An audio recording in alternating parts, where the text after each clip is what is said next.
తర్వాత రాశాడా చెప్పండి సార్ ఆ బుక్? మీరు తన మిరాకిల్స్ చేశారు అంటున్నారు కదా, తను చూసాడా అండి?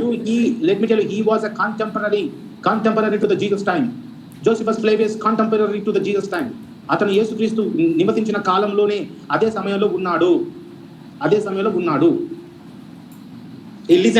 He listened about him. ఒక హిస్టారియన్ రికార్డ్ చేసేటప్పుడు అల్లా తప్పక రికార్డ్ చేయడు, అనేకమైన ఇన్ఫర్మేషన్ గ్యాదర్ చేసుకుని చేస్తారు రికార్డ్ చేయడానికి. హలో డాక్టర్ ప్రవీణ్, ఏంటి జనాబిది?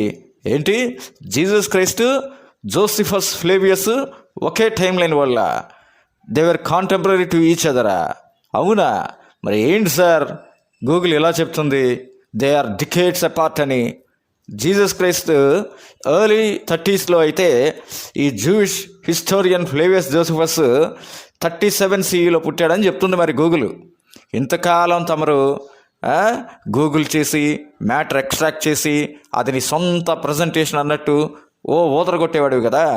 నీ ఒరిజినల్ నాలెడ్జ్ ఇంత చిన్న విషయంలో ఎక్స్పోజ్ అయిపోయింది.